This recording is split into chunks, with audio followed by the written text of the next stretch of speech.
This is CBC Compass.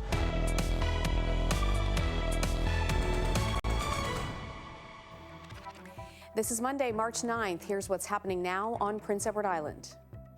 Avoid cruises and be extra cautious. The province has new guidelines for islanders tonight if they plan on traveling outside of Canada during the coronavirus outbreak, what you should do and who you should avoid when you come back.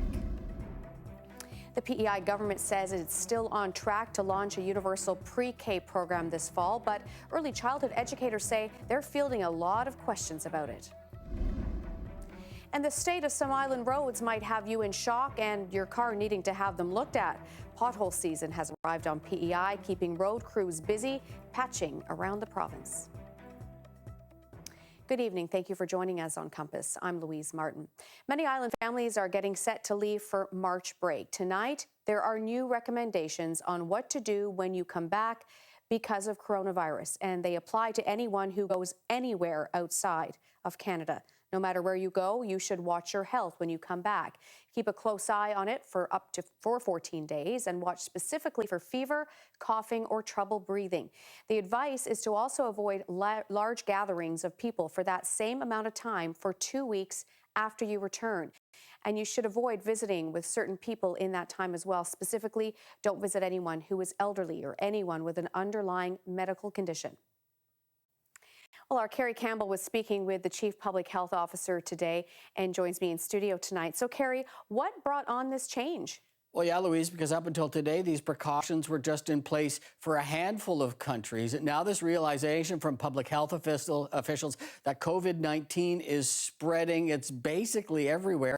It is in all likelihood going to come to PEI, and March break travel just might be the thing that brings it here. So this is meant to try to contain any possible outbreak. The province is setting up 2 independent testing clinics. The locations haven't been finalized yet, but one in Charlottetown, one in Summerside. So if you've traveled outside the country and within 2 weeks of your return, you start to exhibit symptoms, fever, coughing, trouble breathing, then you call 811. They arrange for an appointment for you to be tested. While you're waiting for the results to come back, you're in self-isolation at home, no work, no school. Now, today we were told that so far 10 islanders have been tested for coronavirus. All those results came back negative, but the province here gearing up to do a whole lot more testing. All right, so Carrie, tell us more about what people should do if they come back from traveling outside of the country and they don't have any symptoms. Yeah, well, then the province is asking for people to not attend any large social gatherings, sort of keep themselves somewhat isolated. Now, there's no definitive list here, apparently, where you should and shouldn't go. Kids would be expected to go to school. Actually, they're less susceptible to the coronavirus. The key here is older people, people with a compromised immune systems. Those are the places that you want to avoid. So seniors facilities or church, for that matter. Here's Dr. Heather Morrison. If you have traveled, returning travelers, even if you don't have symptoms, refrain from visiting elderly people or anyone with underlying medical conditions.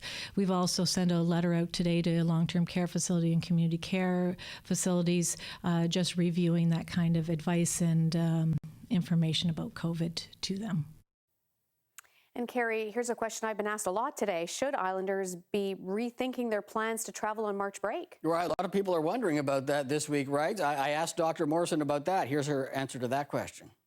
My advice would be to think twice about taking a cruise at this point in time, certainly for the next number of weeks. And I think if you're traveling outside the country, I think you should be paying a lot of attention to the travel advisories that are issued by the country. You should register with the Government of Canada before you go.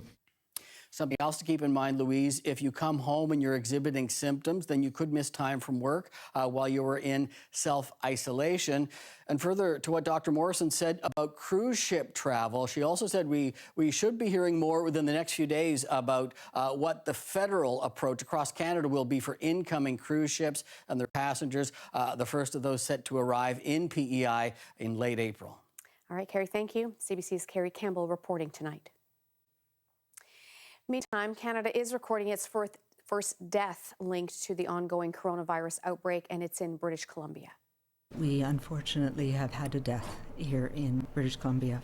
One of the residents of the Lynn Valley Care Home who was infected with COVID-19 passed away last night.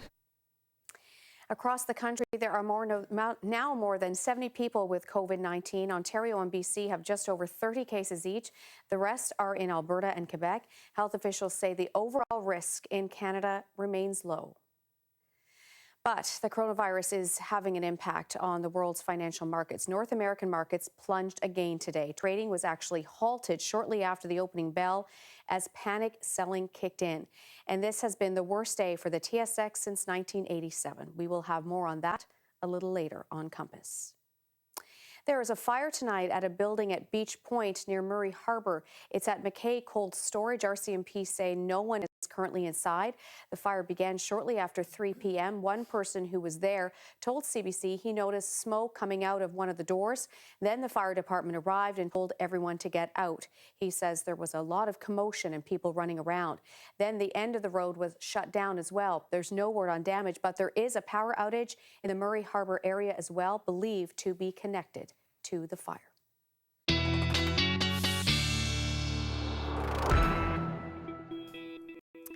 Well, it is time for our first peek at the forecast now. Jay, are we in for a little bit of a messy morning, perhaps? Yeah, wee bit of a mess on the way, and could be messier for some areas than others, particularly up west, where there is a chance we could see a prolonged period of freezing rain. It'll be a very narrow band of the more prolonged or more the longer risk of freezing rain, I should say. And there's a chance that for a few hours that may park itself over parts of Prince County, and that would be Tuesday night into the early morning hours on Wednesday. So a special weather statement is in effect, and we'll see this snow changing to a messy mix into the afternoon with ice pellets and some freezing rain across all three counties. But it's really Tuesday night into Wednesday.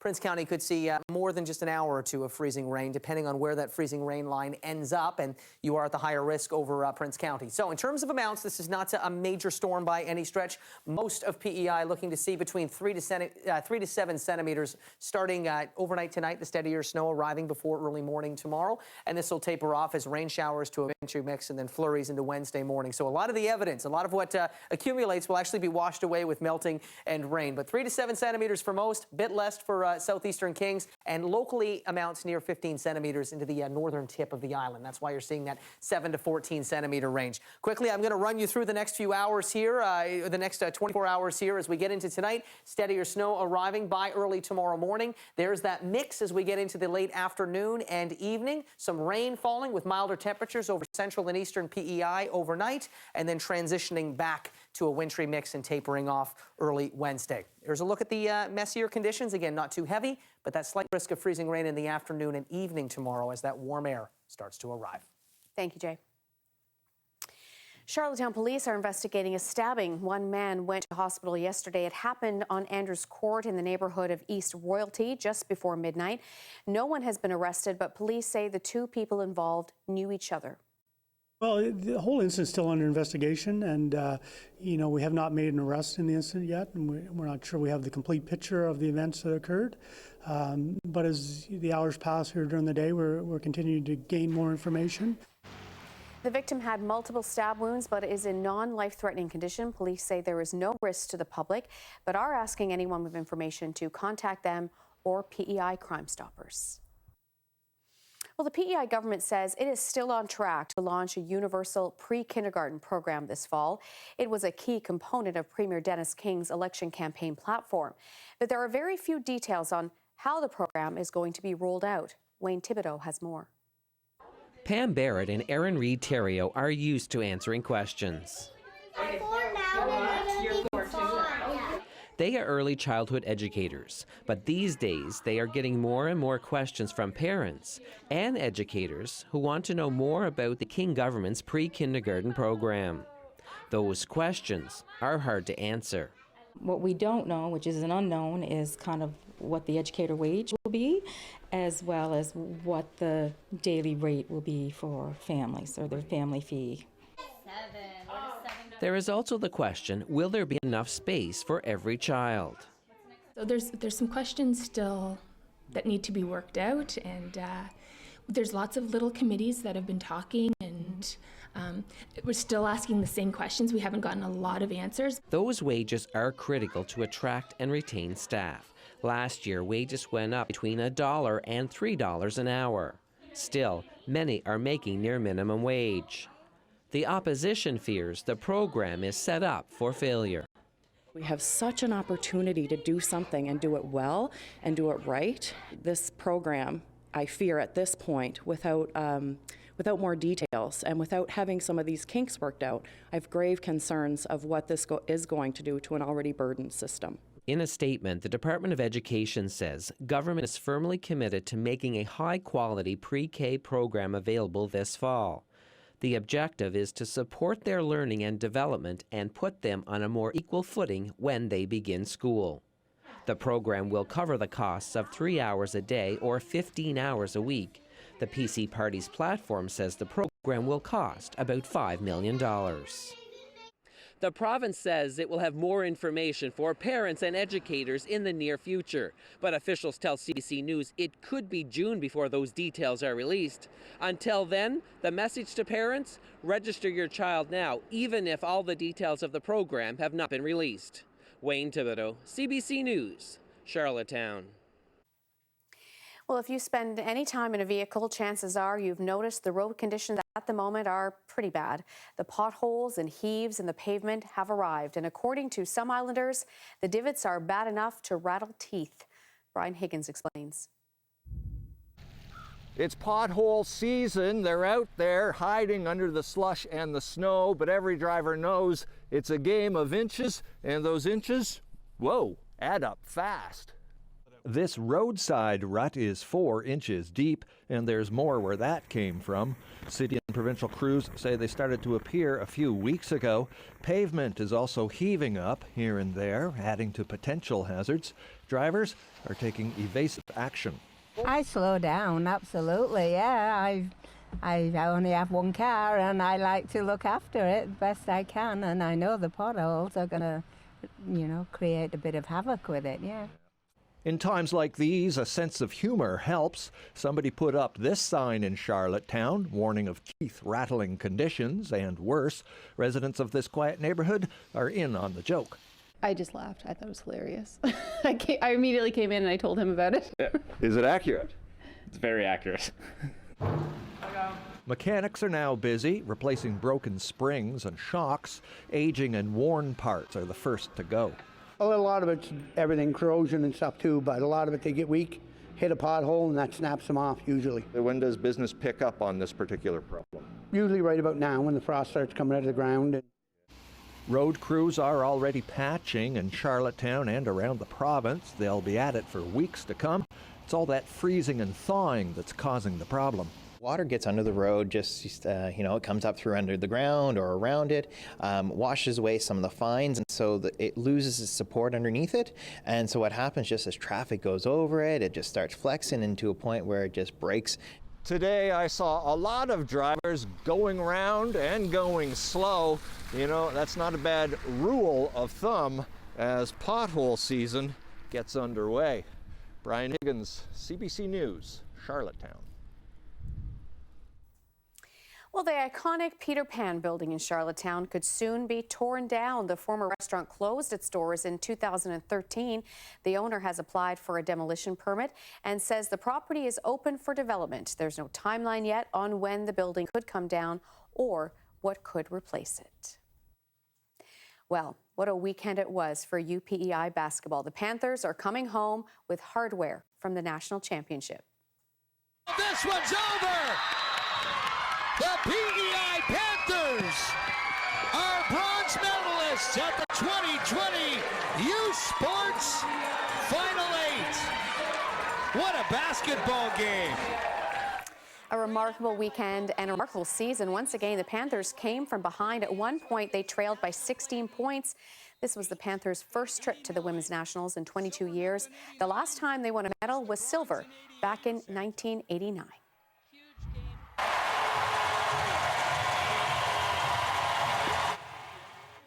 And And an Islander is on the top of the Canadian curling world today. Brett Gallant plays for the Brad Gushue rink out of Newfoundland and Labrador. His team won the Brier last night, beating Alberta 7-3. Gallant placed second. It was a near perfect performance. This is the third time in 4 years that Team Gushue has won the Brier. Team PEI did not advance to the championship round. An electric motor coach made a trip on PEI today for the very first time. It was a demonstration to try to convince governments to get on board with battery-powered buses and eventually bring them here. Nicole Williams has more. The company that makes this electric-powered bus has been taking it across the United States, and now it's here on PEI.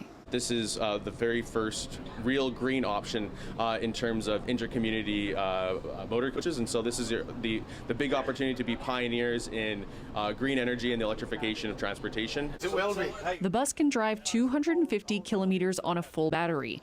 Recharging takes a little less than 3 hours. This demonstration was done on a model that costs about $1.3 million.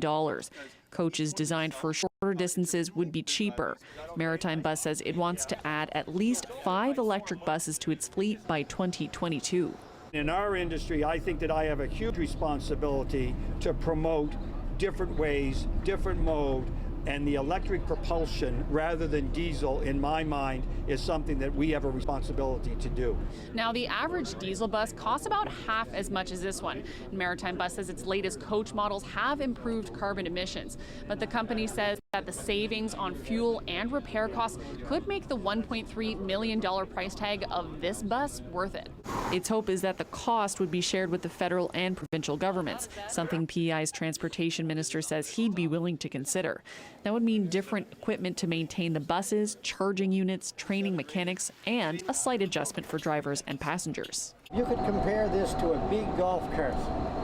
You get that easy acceleration whenever you touch the throttle. My biggest concern coming out from Charlottetown was to stay below 55 kilometers an hour. If you're not careful, it'll put you over the limit. It's really cool. It kind of looks like a plane, like the fixtures on it. So it's really cool in here, and it's very quiet.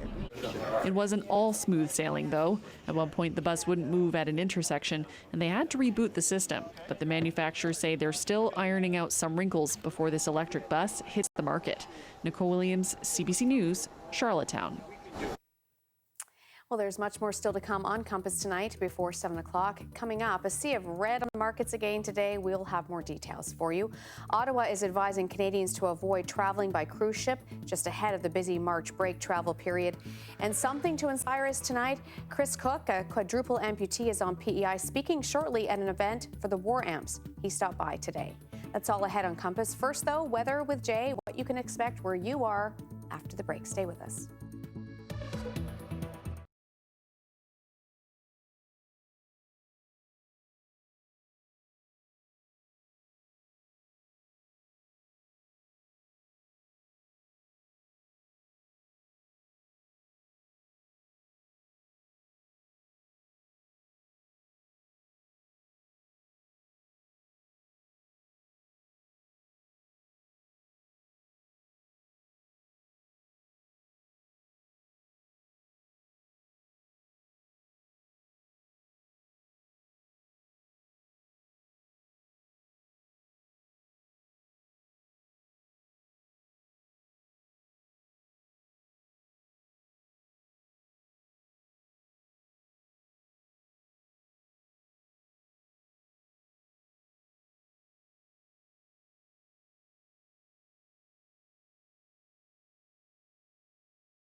All right, time to talk the full weather forecast now and details on some precipitation coming, depending on where you are, right? It's my favorite term because it kind of covers all my bases.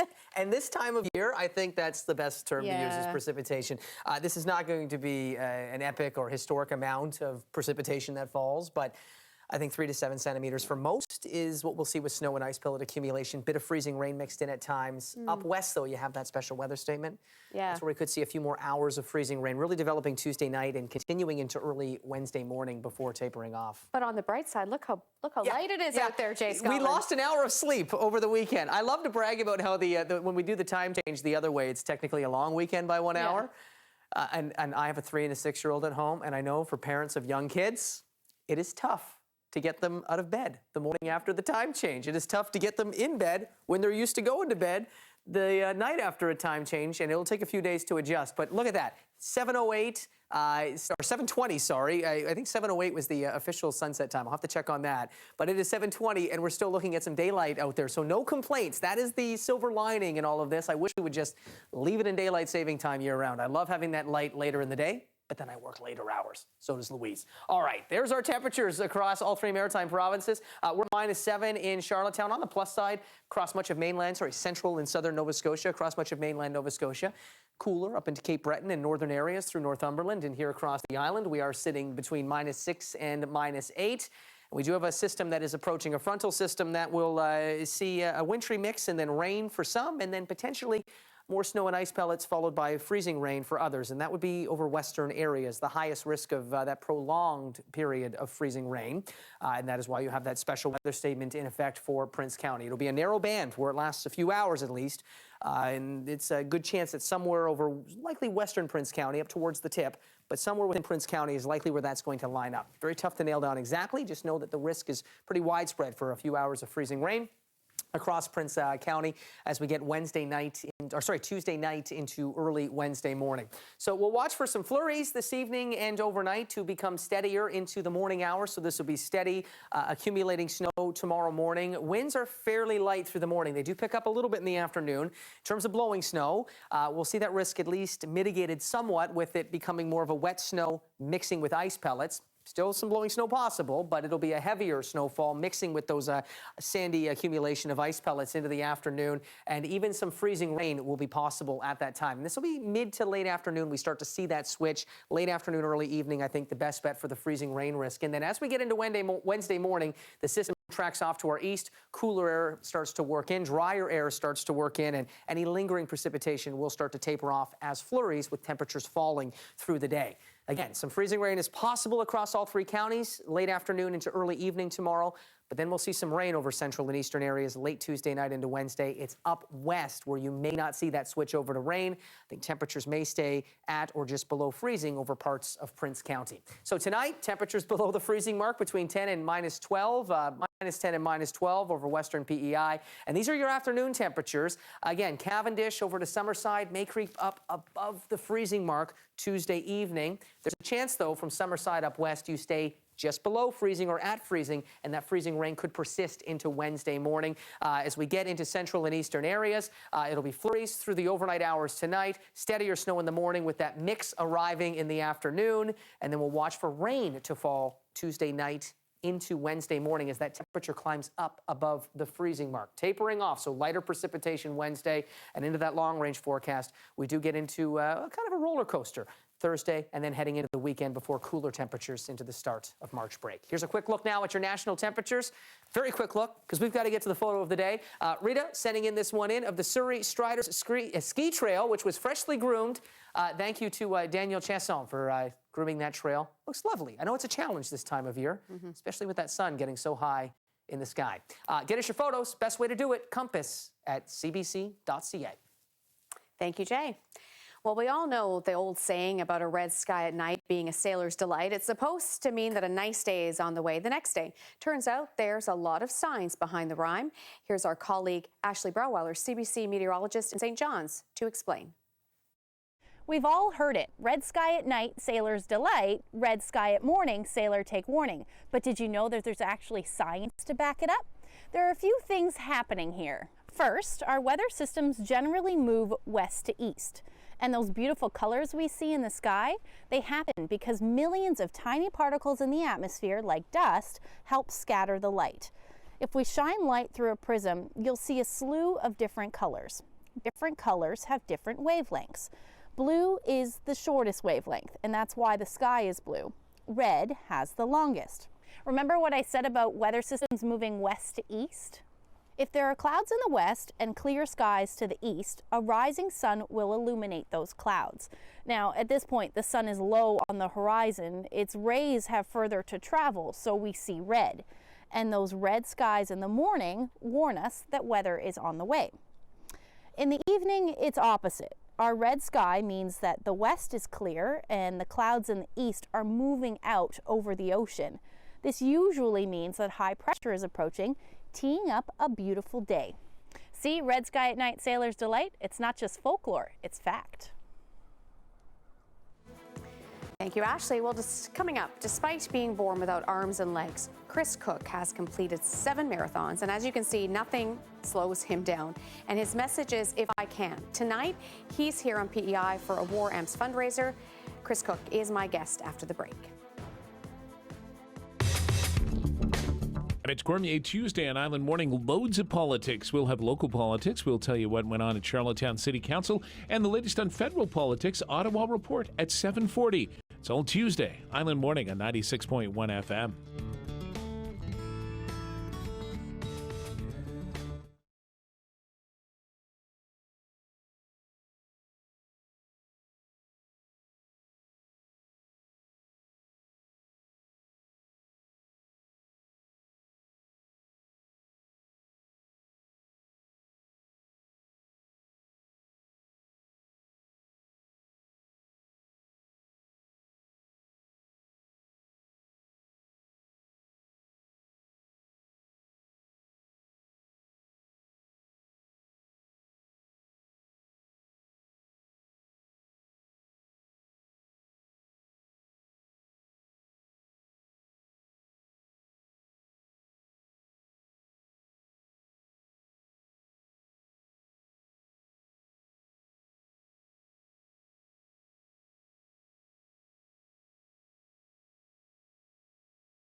There is a special guest here with me now on PEI tonight, Chris Cook, inspirational speaker. You were born with no arms, no legs, and you're speaking tonight for a fundraiser for War Amps, right? Yeah, it's at Florence Simmons Hall, and I think it starts at 6:30, and just an opportunity to raise money for the War Amps Child Amputee Program, an organization that was a huge help in my life growing up, and so many other child amputees across Canada. So what's your message tonight? I know If I Can is one of your main messages, right? Yeah, if I can, in a nutshell, if a guy with arms and legs can snowboard, surf, travel the world, work on the farm, anybody's capable of pretty much anything, and it has nothing to do with physical ability or limbs, and everything to do with 30 centimeters of space between the ears. Do you have an opener when you're speaking to a crowd like this to kind of warm them up a little bit? Yeah, I use a lot of cheesy dad jokes and disarming personality and my favorite jokes. So humor has been a big part of my life, and it's also a big part of my presentation. So when people say I can't, is that like the biggest pet peeve? Well, I mean, we're all guilty of that, and there's the Henry Ford quote: "If you think you can, or you think you can't, you're right." So it's not about ability. We all have that ability. It's when we start, not believing in our abilities, compromising that's when it becomes a challenge. I think probably more of a stumbling block is what's here, right? Like you said. Yeah, like my worst days, my most challenging days really have nothing to do with the fact that I'm missing arms and legs. It's when I let this get in the way, and that's everybody. We're our biggest obstacle and our biggest stumbling block, usually. What's maybe one of the most common questions you get? Maybe from young kids. I know you speak to a lot of young people. Yeah, I mean, there's the usual: how do you eat, how do you get dressed, stuff like that. And then kids ask the best questions. I had a little girl ask me a little while ago if I can make a snow angel. I'm like, no, worst snow angel maker ever. Yeah, and I had one little girl asked me why I don't wear my glasses all the time. And I said, well, sometimes I don't wear them. She said, well, you look smarter with them, so you should wear them. I said, all right. So that's why I have my glasses on. You can always leave it to kids for the honesty, right? Yeah, kids ask all the questions adults want to ask. But adults have been conditioned for so long that it's rude or inappropriate, or you don't want to ask a stupid question, and kids just fire away without any filter. Tell me about your mode of transportation a little bit. It's interesting. Yeah, I use a longboard or a skateboard. I've tried prosthetics, wheelchair, electric scooter, then the board, and just the pros and cons with all of them. The longboard comes out way in front, and it's kind of a cool way to get around as well. What about your favorite place to travel, since you are a globetrotter, so to speak? Wow, Charlottetown, Prince Edward Island, of course. No, my favorite country that I've ever been to is Nepal. The people there are absolutely incredibly kind, generous, loving individuals, and it's just got a really neat aura about it, that whole country. And I mean, I've traveled across Canada. I hitchhiked across Canada a couple years ago, and saw some beautiful places right here in our own country, and met some incredible people. Awesome. So I'll end tonight with maybe give our audience a little bit of a snapshot of the message you're going to have. It's basically about making the most of with life with what you have, instead of getting bogged down or held back by what you don't have. I could make my lack of arms and legs my excuse, but it's actually been probably a blessing. Probably having more fun and more success without arms and legs than I would have with. So again, it's all up here. Right. Pleasure to meet you. Thank you so much. Thanks for having me. Appreciate it. And still ahead, the Old Dublin Pub is once again hosting its big breakfast for the Children's Wish Foundation on St. Patrick's Day. And Jay will have all the details on this big fundraiser. And we'll be entertained too, I can tell. That's ahead.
Well, here is a grand way to kick off your St. Patrick's Day celebration. St. Paddy's Day, Big Brekkie in support of Children's Wish Foundation on PEI.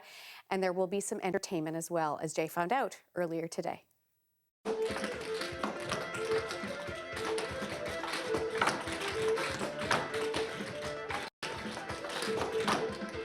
All right, that was awesome. Okay, so that was some traditional dance in there. You guys are from the Sam School of Dancing, right? Yep. How long have you been working on this routine? About a year now. About a year. Okay, you can see that the work has been into it, and you guys are doing a big performance coming up at the Old Dublin. What day would that be? St. Patrick's Day. Oh, okay, St. Patrick's Day. That makes sense now. And are you nervous? No. Not at all. I like the confidence. I like the confidence. Okay, so let's talk about what's happening, where, when, times. I think we already know the date, but you can say that as well. So it's happening Tuesday, St. Patrick's Day, and it starts at 7 o'clock till 10 o'clock. Okay, good. We don't want to have people showing up at 10 for something that starts at 7. So at the Old Dublin Pub next Tuesday, so this is during the March break, St. Patrick's Day lining up nicely with the March break. 7 to 10. This is a big fundraiser for Children's Wish. We'll chat about Children's Wish in just a second, but why don't you tell me what's in the breakfast here? So what we have here, you get a traditional Irish breakfast. You have your bangers, you have your beans, you have your eggs, you have some good old toast, you got some hash browns, everything you need, plus tea and coffee as well is included with the breakfast. Okay, it's a big breakfast, and these are huge. These are big sausages, which are keto, right? Oh, absolutely not keto. Okay, good. I don't even know what keto means. I just like saying that because when I see food like this, and I know I should feel a little bit guilty about it, I tell myself it's keto. But what you can tell yourself so you don't feel guilty about this many calories for a breakfast is it's going for a great cause, right?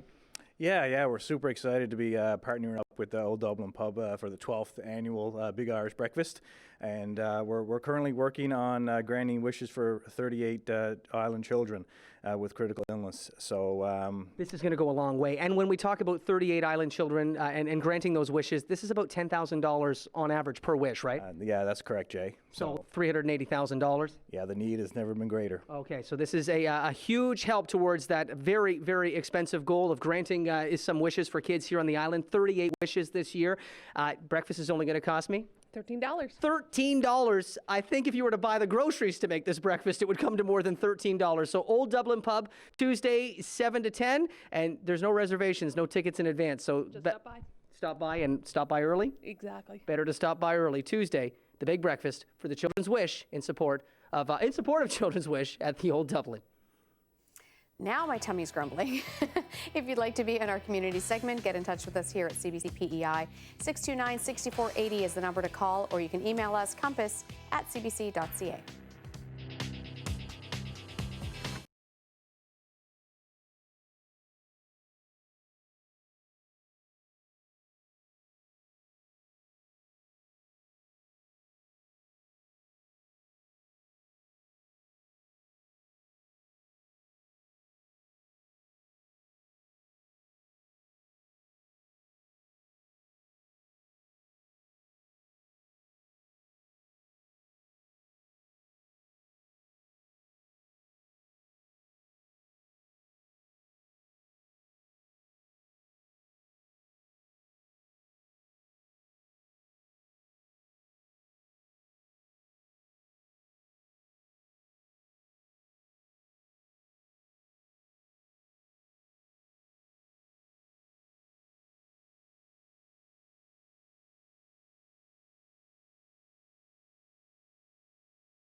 So we have an update for you on that fire at Beach Point near Murray Harbor right now. This is some new video of that fire. Our Brian Higgins was on the scene there. You can see there are still flames at the McKay Cold Storage Facility. RCMP say it began just after 3 p.m. and firefighters from Murray Harbor, Murray River, Belfast and Montague are still on the scene. The road there, Baker Road, is still shut down as well. There is no word on the exact extent of the damage yet, but fire crews do tell us they expect to be there for quite a while trying to put out that blaze. There is also a power outage in the Murray Harbor area, believed to be connected to the fire.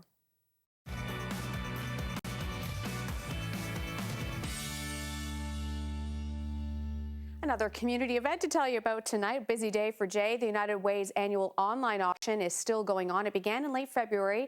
It ends on March 19th, so still plenty of time. Jay got the details on what's on the auction block. Well, I'm here with Emily, Travis, and Karen, and we're here to talk about the 2020 United Way campaign and the biggest fundraising part of that campaign. Auction is underway now. Tell me about that auction. Absolutely. Every year we do our annual online auction for action, bringing PEI together to make sure that we build stronger communities. So we have a stacked auction this year. We have local items, experiences, you name it, it's there. So everybody on PEI has something there for everybody. And when you said experiences, one of those experiences could be a beautiful beach, some of the nicest beaches in the world. Travis from Stewart Travel, tell me about the, I don't want to put any prize above another, but I think this is going to be a big bidding one here. Yeah, this is going to be a good one. April 24th, direct from Moncton, so 4 hours, and we're on the beautiful beaches of Veradero, the ocean Veradero, beautiful 4.5-star property, 6 restaurants, and PEIers, some of them like to go to 6 bars, so they're there. There's 6 bars. There's some options. I think a few Islanders might take you up on that. Certainly after the weather we've been having thus far. And part of raising the funds is corporate sponsorship as well. And Karen from iWave, you guys are proud to be a part of this campaign. How does it feel to be a part of such a great campaign here on PEI? It's incredibly rewarding. The United Way does incredible work here in PEI of helping people in need. And so for us, when we're actually able to give them money that they can go and do what they're best at, it's an honor. So helping folks in your backyard, so to speak, here on PEI. And if you'd like to help out, easiest way to do that, if you own a business, you can become a corporate sponsor and become part of the campaign. But if you like shopping and not leaving the sofa, you can bid on some auction items. So where would I do that? PEIUnitedWay.com, and you can bid us online at social media, Facebook, United Way of Prince Edward Island, and of course on Twitter and Instagram at UWPEI. There you have it. So follow through social media. The auction runs until the 19th. You don't have to leave your couch to maybe do some shopping, maybe bid on some great prizes, help out the United Way. PEIUnitedWay.com to check out that auction underway now.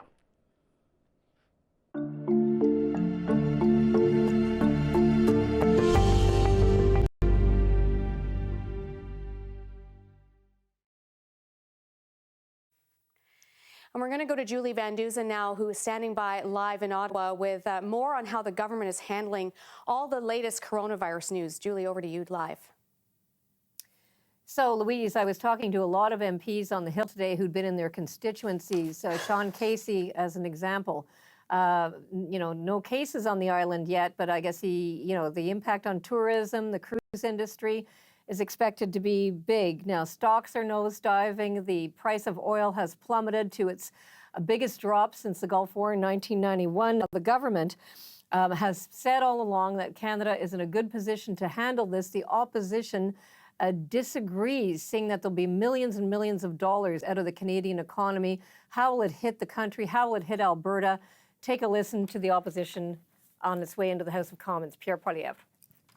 This government goes into the crisis with a $30 billion deficit before the coronavirus and before the blockade even began. These Liberals spent the cupboard bare, and now all we have is a leaky roof as we enter this winter storm.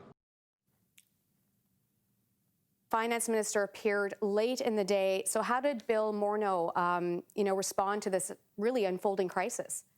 Right. So he appeared after the stock markets had closed.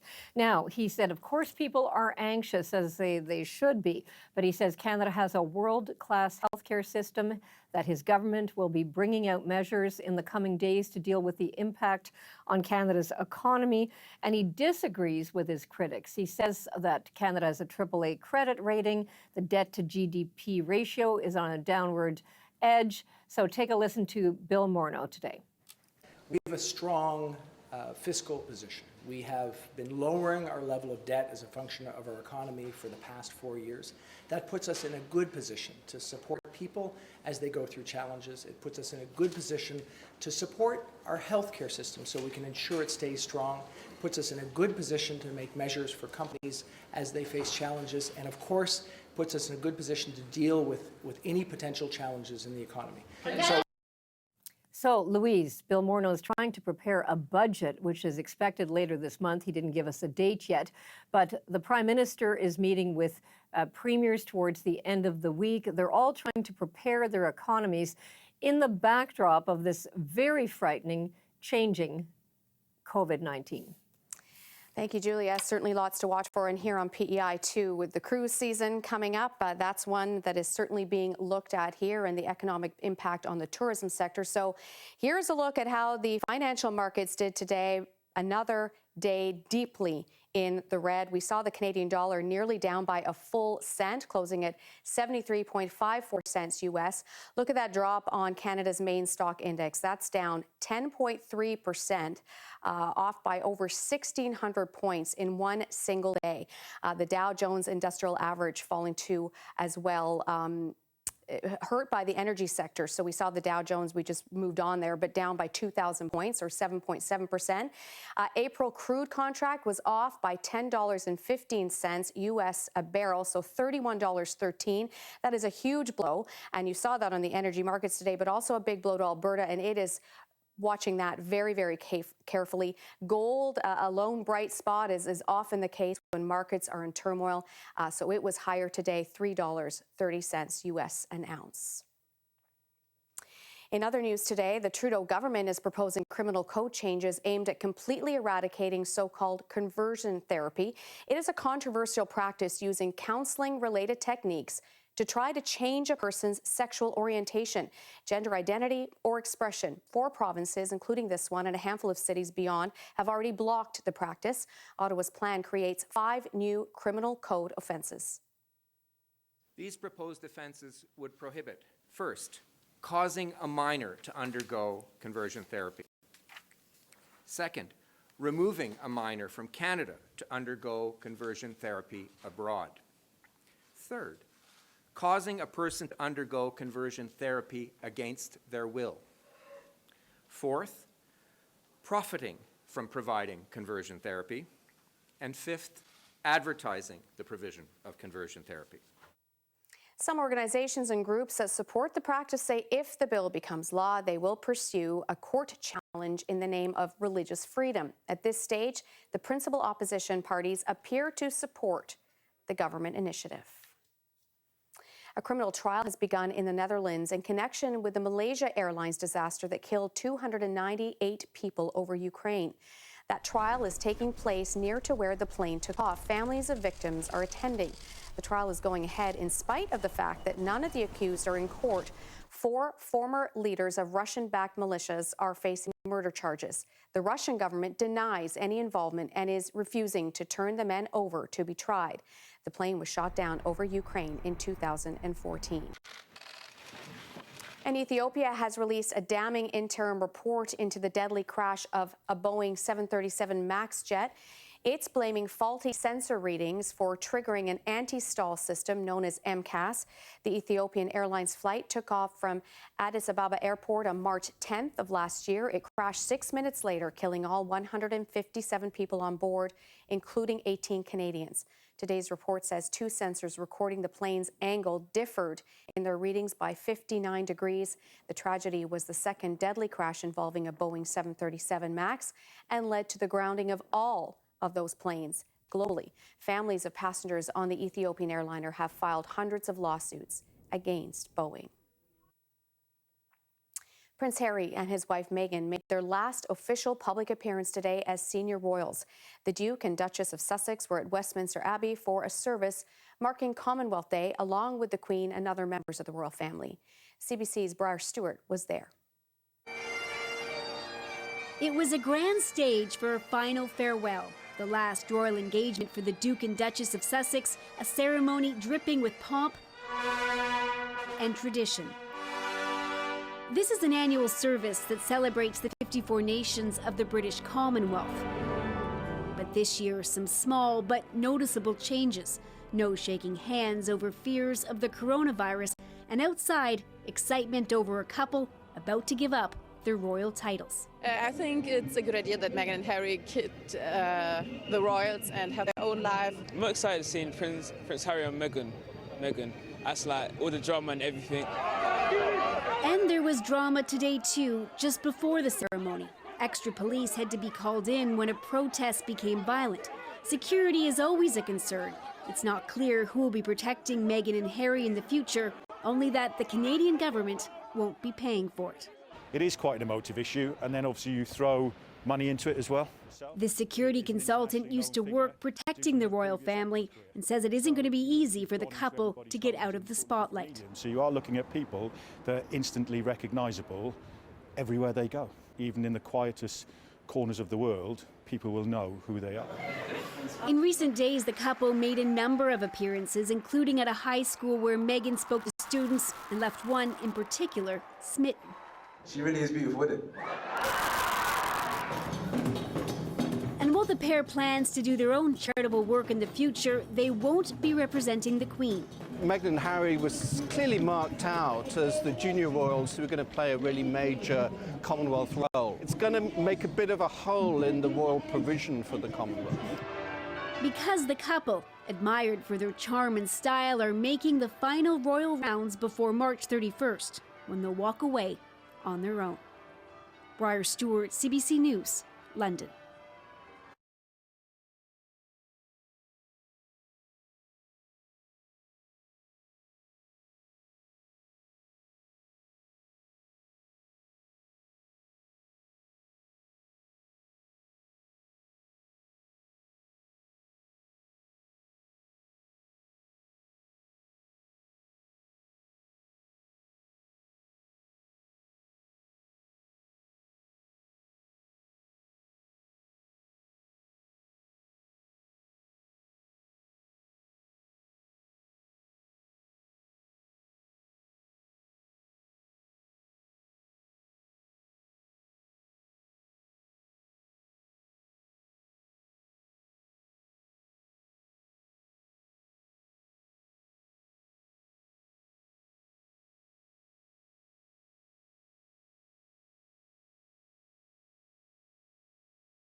Could be a bit of a sloppy morning for you out there. A bit of snow, maybe later a little bit of ice pellets or something, is that? Yeah, we'll start to see the mixing mid to late afternoon will be the start time. Some freezing rain is possible with the ice pellet mix with that snow starting mid to late afternoon into the early evening. Okay. It's up west that there's the special weather statement, and that is because we may see a more prolonged period of freezing rain that could continue Tuesday night, even into early Wednesday morning. And I don't think that'll be over all of PEI, but western areas, that is where you do have that chance, and the greatest risk will be for Prince County. Okay. So let's take a look at your day planner forecast. This will give you a bit of a timeline what to expect. Flurries this evening and overnight.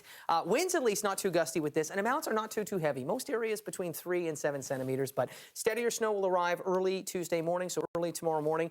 Those winds becoming southeasterly into the afternoon, 20 to 30. Gusts near 40 possible by late afternoon, and I would say between 2 and 5 p.m. That would be a good start time for that mixing with ice pellets, possibly some freezing rain. And again, the more significant freezing rain risk will be up west. And that's likely where you're to see the higher end of the accumulation. Not a lot for most, enough to make roads messy. You could see amounts near 15 centimeters up towards the extreme western tip of the island. Most areas, though, not that heavy. All right, so stay tuned to Storm Center just in case tomorrow morning. Thank you for joining us tonight. We'll see you tomorrow. Good night, PEI.